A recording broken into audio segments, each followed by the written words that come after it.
This is Optimal Finance Daily, episode 1675. Should I pay off debt or invest? By Chris Reining of chrisreining.com. And I'm your host and personal finance enthusiast, Diana Merriam. Let's jump right into today's post as we optimize your life. Should I pay off debt or invest? By Chris Reining of chrisreining.com. Today's question comes from Colleen. She asks, quote, I am 22 and I recently started my first job out of college as a nurse. The place I work at is a nonprofit and they offer a 403B, not a 401k. So I decided not to put money in that account since after a year, they will put in 7% automatically. And instead to open a Roth IRA at Vanguard. I have decided to invest in an S&P 500 index fund, and I'd ideally like to put the max in every year. But I have not opened the account yet, and I'm worried about having to put a large sum of money in right away, as my savings doesn't really look like much right now.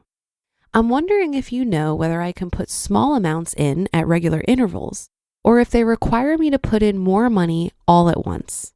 I'd like to avoid putting off starting my retirement fund because I basically don't want to have to deal with it. And it'd be easier for me if it felt like I didn't have the money in my account in the first place. Also, I have about $9,000 remaining in student loans. Another idea I had was paying this off first with money equal to the amount I would be putting into my Roth IRA until it's paid off, at which point I would open the IRA. Let me know what you think. I'm really not very good with this kind of stuff, and most of the time, I don't know what I'm doing.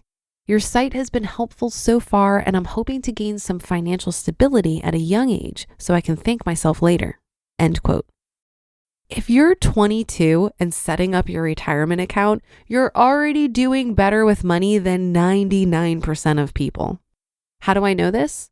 I get at least a dozen emails a week from people in their 50s asking me if it's too late for them to start saving for retirement. These are the most honest, frustrating, and heartbreaking emails all at the same time. The most heartbreaking part is these people spent their life working insanely hard, yet they're realizing the idea of retiring on time is just a dream. And they all tell me the same thing. I wish I would have started in my 20s. It's an important lesson because you're in your 20s and have a unique opportunity to do better. Most people your age think about getting started, but retirement is decades away, so it's easy to put off. You tell yourself you'll get around to it someday. Plus, you have student loans to pay off, and then in your 30s, you're buying a house and raising kids, and then in your 40s, you're putting those kids through college. And then you find yourself in your 50s sending me an email asking if it's too late to get started and wishing you had a time machine. The data coming in backs this up. The average family has about $104,000 saved for retirement.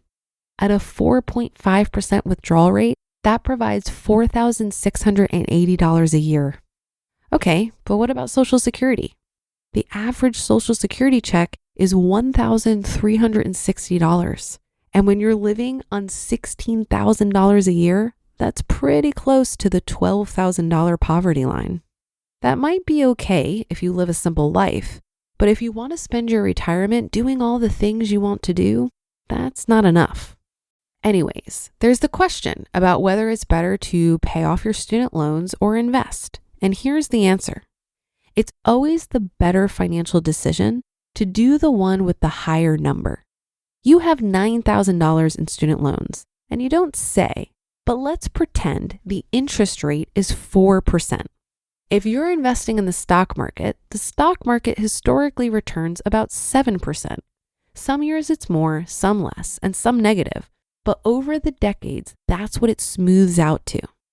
Now that you know these numbers, you're deciding between paying off your debt at 4% or investing at 7%. And it's easy to see the better financial decision is to invest. But not every decision in life is a financial decision. Think about how you'd feel not having debt. And if you'd feel better not having debt, then pay it off. Here's an example from my own life. The interest rate on my mortgage is 3.125%. And while I could write a check to pay it off, I'd rather have the money invested. but I sleep okay not having a paid off house. Make sense? My recommendation for you is putting money in savings though. You're telling me you're worried about having money invested when you don't have much in savings. You should never feel worried about money you invest.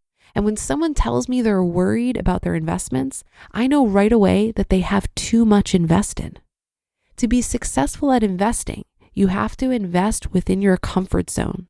Because when you're investing within your comfort zone, you're less likely to make bad decisions, like pulling your money out at the worst possible time.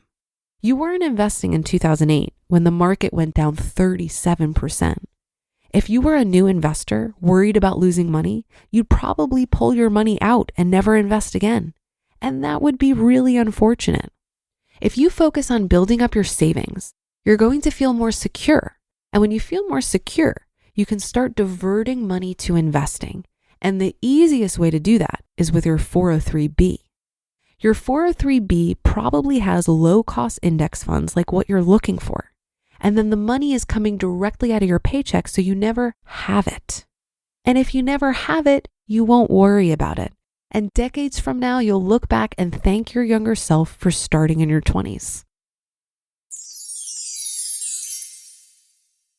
You just listened to the post titled, "Should I Pay Off Debt or Invest?" by Chris Reining of chrisreining.com. I wholeheartedly agree with Chris's first statement. If you are a young person taking any steps towards investing in a retirement vehicle like a Roth IRA or 401k, you are so far ahead of the game, it's not even funny. Even if you're investing a super small amount regularly, you are well on your way to financial freedom. I also agree that having a good pile of savings on hand makes investing so much easier. I like to think of the money I invest like a tax I'm paying to my future self.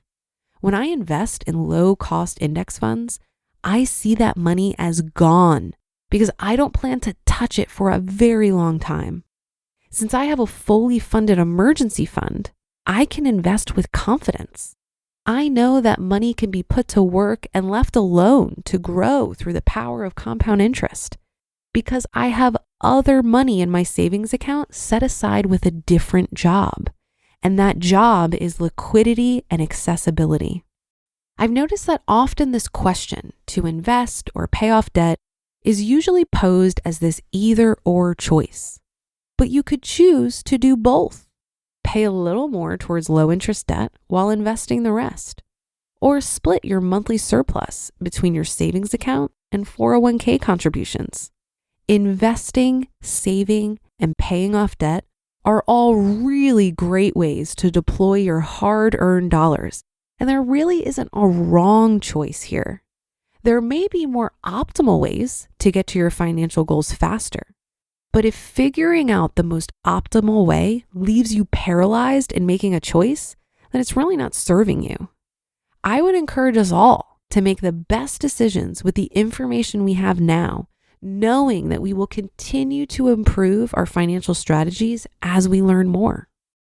And that will do it for today. Have a great day and start to your weekend. Thank you for listening, and I'll be back here tomorrow where your optimal life awaits.